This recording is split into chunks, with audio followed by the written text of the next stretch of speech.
موږ سره همیشه هم دا تشویش وي چې څه شی وکړو خپل کشرانو ته که هغه زموږ واړه ورونه دي که زموږ اولادونه دي چې هغوی یو ښه ژوند ولري. زه په دې فکر یم مال دولت نه بغیر ته یو شی ورته پرېښودی چې هغوی نه هېڅوک نشي اخیستی، هغه علم او دانش دی. ځکه د قرآن آیات دی چې هغه کسان سره مساوي دي، څوک چې پوهېږي او څوک چې نه پوهېږي، سورې العظم ورکې.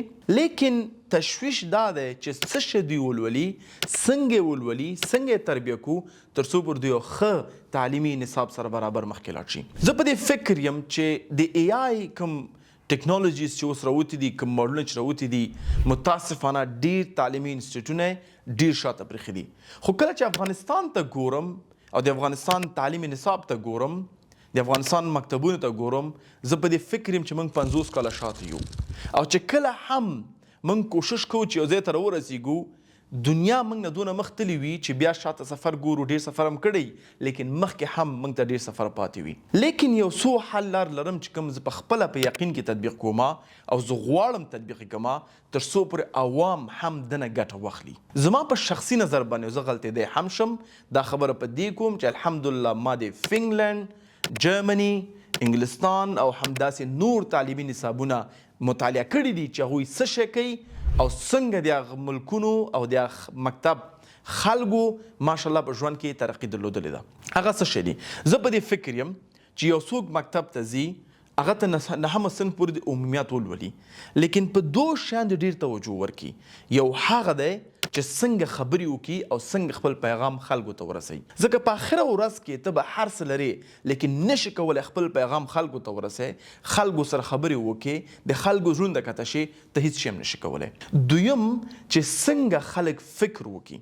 ګوره که هر یو ټکنالوژي دنیا کې راشي تا ته ښیي چې دا کار څنګه شوی، لیکن در ته نه ښیي چې چا پې فکر کړی دی. زه ته مثال درکړم، صحیح دی هر ټکنالوژي به راشي تا ته به یو کاغذ ولیکي، لیکن دا کاغذ کې څه شی ولیکي هغه په دې نه پوهېږي، هغه به ته ورته ورکوې.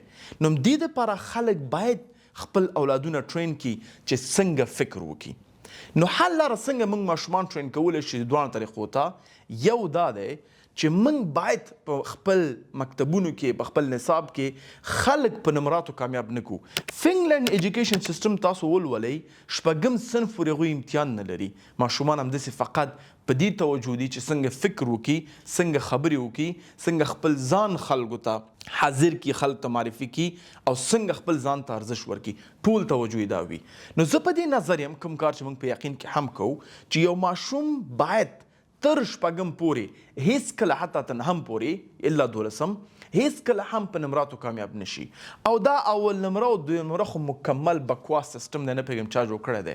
ځکه ته نشي کولی چې شادي ته او شعر ته ووایې څوک ونې ته زر ختلی شي. ځکه هر یو ماشوم، هر یو انسان جدا کیفیتونه لري. یو سړی به ریاضي کې ښه وي، بل سړی په تاریخ کې ښه دی. یو سړی به کولی شي چې انالیټکس اقلیت ولري، بل سړی ایموشنل اقلیت لري. نو ته نشي کولی دواړه سره مساوي کړي. نو همدې دپاره اول نمره کې دویم صنف غلط دی. څه شی کولی شي که تاسو یو مضمون په مکتب کې لرئ، فزیکس دی، که هغه کیمیا ده، که هغه جیولوجي ده، که هغه بیخي تاریخ دی، نو بهتره دا دی چې نمراتو سره سره هغوی نه امتحان سره سره هر یو کس ته پروژه ورکوي.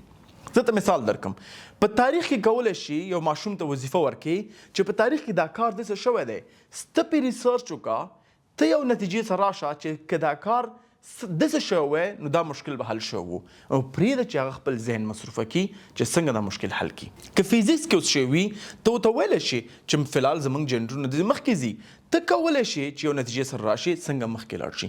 که هر یو مضمون دی زما په نظر باندې باید ماشومان فقط نمراتو باندې کامیاب نشي، بلکې یو پروژه راوړي، هغه پروژه خپل په طبیعت جوړ کړي، ته ورته مشکل ورکړه، هغوی دا مشکل حل کړي او حل لار ته راوړي. مهم نه دی چې هغه حل لاره صحیح ده او که غلطه ده، مهم دا دی چې هغوی تربیه شي چې څنګه یو مشکل حل کړي، څنګه فکر وکړي. دا دویم. دریم، زه شخصا په دې فکر یم چې افغانستان کې چې کوم نصاب کې کوم خبرې دي، مثلا د سروبي په بند کې څو ټربینونه دي، ورور کیدای شي 10 کاله بعد اوس پکې 2 دي، بیا پکې 3 شي. نو زه دا ولې باید دا سوال حفظ کړم، ولې باید دا سوال زه کانکور کې جواب کړم؟ همداسې په د نغلو بند 100 کیلو واټه برق ورکوي یا 100 میګا واټه برق ورکوي. همچنان که ته جلال آباد بند وګورې په درونټه کې 100 میگا واټه برق ورکوي. صحیح شو نن دومره برق ورکوي اوبه کمې شي برق کم ورکوي. یقین په خدای وکړه همدا سوالونه موږ سره کانکور کې کیږي او همدا سوالونه زموږ ماشومان متاسفانه میخانیکي حفظ کوي. همداسې تاریخي سوالونه دي، همداسې نور دي. نن زه کولی شم سیري په دې کال کې د افغانستان رئیس جمهور څوک و ما ته به جواب راکړي. نو لازم څه دی چې زه خپل انرژي او وخت په هغه باندې مصرف کړم. ځکه زه تاریخي کتاب هر یو کتاب یو شی ما ته سیري نشي راکولی چې هغه زه خپل څنګه دماغ استفاده کړم، څنګه یو مشکل حل کړم او څنګه هغه مشکل د حل لاره خلکو ته تشریح کړم. دا یو سکل دی چې موږ باید زده کړو. نهم صنفه پورې په څه شي باید توجه شي. اول په څنګه فکر وکوئ، ماشومان تربیه کوي. دویم څنګه خپل ځان خلکو ته پریزنټ کی، څنګه خپل پیغام خلکو ته ورسوي. هغوی باید خبرو کې ډېر ښه وي، کانفیډنس دا شیان باید زده کړي. دریم بدون شک تربیه باید اول کې راشي. تربیه چې د ناستې ده، د ډوډۍ خوراک ده، د لاس پاکولو ده، د لباس ده، د مشرانو احترام دی. موږ خپل اولادونو ته بنیادی اسلامي زده کړه ورکو. هغوی که فرایض دي، زموږ ماشومان میخانیکي منځونه کوي، موږ نه پوهېږو چې هغوی زمان پوهېږي که نه پوهېږي په معنا باندې. ځکه ته ورته فشار پرې راوړې چې پاسې خپل لمونځ وکړه. هغه وایي څنګه که هغه مونږ سره باید محبت پیدا کړي. اسلام نه فقط تشریح کوي بلکې په اسلام باندې پوه کوي چې داسې ورځ راشي زموږ ډېر افغانان په دې راځي چې اسلام باندې سر ورکړي، لیکن ډېر کم خلک راځي چې اسلام باندې موږ سر خلاص کړو چې اسلام پیغام څه شی دی او څه شی باید موږ وکړو. نو دا باید اولادونو ته واضح شي په همدې عمر نه چې وروسته کله غټ شو. که څوک هم کولی شي چې خپل اولادونو باندې دوه ډېرې مهمې ژبې زده کړي. اول چې د عربي ده، ځکه چې عربي زده وي هغه ته به اسلام ډېر اسانه شي. دویم انګلیسي ده، که انګلیسي زده وي هغه به دنیا سره خبرې وکولی شي. پښتو او دري الحمدلله دا زموږ ملي ژبې دي، باید زده یې کړو. لیکن عربي او انګلیسي که څوک خپل اولاد ته ورکړي نو فکر وکړه چې هم اسلامي نړۍ سره او هم پوره نور دنیا سره دغه رابطې ښه شوي. نهم نه بعد یو ماشوم باندې باید موږ پوه شو چې هغه څه شی غواړي ژوند کې. که څوک غواړي دعوتګر شي هغه موږ دعوه اصول دین ته ولیږو. که څوک غواړو چې فیزیسست شي هغه باید موږ فیزیک درسونو ته ولیږو. نهم نه بعد هغه تر 12مه پورې دوه مضمونونه د دوی په کریکولم کې به اضافه شي، هغه مربوط یعنې تقسیمات باید جوړ شي. فکر وکړئ په جرمني کې موږ ریاض شولی لرو، موږ ورسره حبس شولی لرو، مختلف مکتبونو برانچونه دي چې ماشومان تقسیمیږي. او همدا شی په انګلستان کې هم یو ډول شته دی چې هغه ته موږ GCSE وایي. او لیول نه بعد هغوی مختلف مضمونونه انتخابوي چې څنګه لاړ شي. لیکن یو شی په جرمني کې بل هم دی د جرمني تعلیمي سیستم کې چې کله هم ته لسم نه فارغېږې، لسم نه فارغ شوې، ته دوه انتخابه کې، یو اوسبیلډینګ لولې یا ته ځې سټوډنټ مثلا پانتون ته ځې، یونیورسټۍ چې ورته وایي. اوسبیلډینګ هغوی څه شته وایي کوم کارونه چې د لاس باندې اکثر کیږي، مثلا نجاري شوه، خیاطي شوه، رنګمالي شوه، هغوی د لسم نه انتخابوي چې دې فیلډ ته ځم.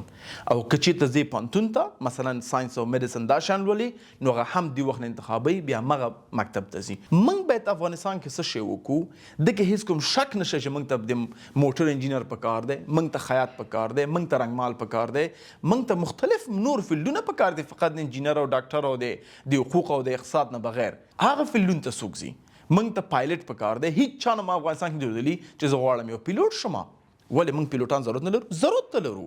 نو دې دپاره موږ باید د نهم نه تر لسمه پورې دوی ته اشاره ورکړو چې کوم مضمون د انتخاب دا څه شی دی، او هغه نه بعد دا 2 کاله دوی نور عمومیات ولولي. دغه نهم نه تر 12مه پورې دوی باید په همدې خپل فیلډ کې درس ووایي. بیا هغه فیلډ نه بعد څه شی کېږي، مثلا یو سړی انتخابوي چې زه میډیکل ډاکټر کېږم، MBBS کېږم، MD کېږم، همدې ځینه باید دا شروع شي، نه 12 نه بعد. هیڅ ضرورت نشته چې څوک 12 نه بعد شروع کړي، ځکه تقریبا 90% شیان چې موږ عمومیات لرو اکثر له هیره وځي، اکثر بدلیږي، اکثر سیستمونه بدلیږي. نو زما په نظر باندې موږ باید پروډکټیو اوسو، کم وخت کې ډېر څه لاسته راوړو او مخکې لاړ شو. راځم بیرته به دا خبره رانه اوږده نه شي. نهم نه بعد باید من فیلډونه انتخاب کو. 12 پورې اقلا انټروډکشن هغه فیلډ ته وشو. 12 نه بعد په افغانستان کې شته دی، متاسفانه په هغه لیول نه دي کوم لیول باید چې وایي، کوم میخانیکي مدرسې دي، یعنی مدرسه مکتب ته هم ویلی شي، یا دارالعلومونه دي چې 2 کاله خلک یې لولي. لیکن زه په دې فکر یم چې موږ باید یو نوی سیستم معرفي کړو. هغه سیستم څنګه دی؟ که څوک غواړي ویب ډیولپر شي هغه ته 3 کاله پکار نه چې پوهنتون ته لاړ شي ویب ډیولپینګ ولولي. زه په دې جدي نظر یم. هغه کولی شي چې 1 کال کې ولولي. که 1 کال تاسو وایئ چې خیر دی ډېر کم وخت دی 2 کاله ونیسئ مشکل نه دی. موږ باید جدا کالجونه سیسټمونه ولرو چې زموږ ځوانان لاړ شي کالج ته 2 کال کې ویب ډیولپر شي او ډایرکټ مارکیټ ته لاړ شي. که څوک غواړي نجاري ولولي 2 کالو کې نجار شي ډایرکټ مارکیټ ته لاړ شي. موږ څونه نجاري کورسونه مکتبونو کې لرو څوک راته ویلی شي. موږ 15 میلیون ماشومان په مکتبونو کې لرو. سمه ده 15 میلیون. اوس څومره ماشومان زموږ نجاري لولي همدا اوس دا مهم پوښتنه ده. یعنی دا مهم پوښتنه ده په مکتب څونه کسان نجاري لولي؟ 0. زما د معلوماتونه نه په ستا معلومات شي دي شریک را سره کمنټ کې ولیکه. همداسې څومره د موبایل مستریتوب لولي څومره د موټر مستریتوب لولي څومره دوی د فریج او همداسې واشینګ ماشین او نور میکانیکل انجینرینګ لولي. 2 کالو کې ته راشې زده کولی شي لاړ شه مارکیټ کې ځان د دوکان جوړ کړه حلال رزق وګټه. که چیرته 2 کال کې تا ولوستو مثال درکړم ته ویب ډیولپر شوې یو ایکس یو ډیزاینر شوې ډیجیټل مارکیټر شوې یا میکانیک شوې یا پلمبر شوې د خدای بلا ټایټلونه دي نو ته څه شی کولی شي ډایرکټ کولی شي مارکیټ ته لاړ شي. ضرورت نشته دی هر سړی نه غواړي ډاکټر شي هر نه غواړي پوهنتون ته لاړ شي. همدا دلیل اکثر ځوانان پوهنتون نه پرېږدي خپل کارونه شروع کوي.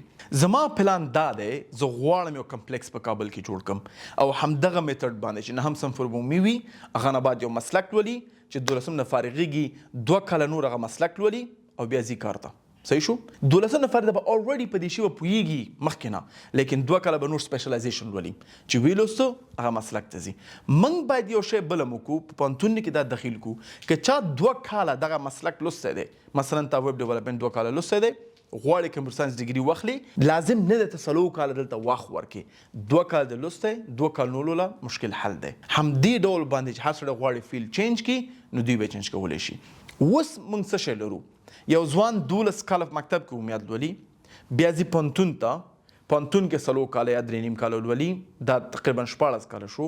بیا ځي 6 میاشتې کې انټرنشپ اخلي انټرنشپ نه بعد په یو 0 معاش باندې شروع کوي چې ډېر کم معاش څوک یې هایر کوي نه تر څو پورې دغه مقام ته رسي کوم ځای چې خپل ځان نه خپل وظیفې نه راضي دی دا څه شی وي 25 کلن وي الا 23 کلن وي هغه نه بعد خپل ته وظیفې ورکوي. نو موږ کولی شو چې دا عمر کټ کو راوړو چې کله دا 18 کلن دی ماشاءالله خپل مقام ته رسېدلی دی مسلک یې زده دی تجربه کاري لري عملي کار کړی دی او هغه نه بعد ځي جاب مارکیټ ته او ښه نتیجې باندې هم کار کوي ځکه همدا دلیل دی چې موږ ښه شیان پروډکټ پروډیوس کړو خلکو ته ړنده شو.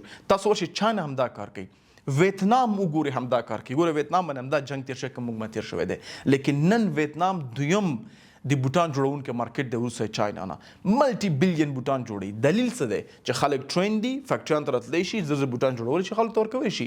نایکي دی که پوما دی او که همداسې نور دي اکثر بوټانې اول په چاینا کې جوړیږي او دویم په ویتنام کې جوړیږي. نورو خویندو موږ باید زه دا تقاضا مې د دولتي ارګانونو نه ده موږ باید په خپل تعلیمي نصاب باندې یو دوباره کتنه وکړو AI پکې انټیګریټ کړو ټیکنالوژي پکې انټیګریټ کړو موږ عصري فکري موډلونه پکې انټیګریټ کړو یعنی یو ځای کړو پکې او هغه نه بعد سره مخکې لاړ شو. او ټول نه مهم دا هیڅ قابل دی قبول نه ده چې په 2023 کال کې په 21مه پیړۍ کې په دې حالت کې زموږ خورګانې په مکتب کې نه دي.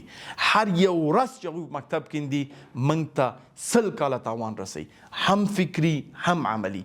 فکر وکړئ ورونو چې موږ 3 کاله زموږ خورګانې مکتب کې نه وي 3 کالو کې څونه ډاکټران وفات کیږي ښځینه ډاکټرانې 3 کال څونه پوهنتونونه سقوط کوي څومره خلک بې وظیفې کیږي څومره ټیکسیوانان چې د خورګانې پوهنتون ته وړي هغه بې وظیفې کیږي یعنی غټ اقتصادي بحران سره موږ مخامخ کیږو او هم فکري او ټول نه سر کې موږ د دنیا ورشخند جوړ شوي یو چې وګورئ افغانان ځان ته مسلمانان وایي د دوی په دین کې په هیڅ ځای کې دا ذکر نه دی چې ښځې باید مکتب ته لاړ نه شي ښځې باید تعلیم ونه کړي بلکې دوی دین وایي تعلیم په هر یو مؤمن مسلمان باندې فرض دی.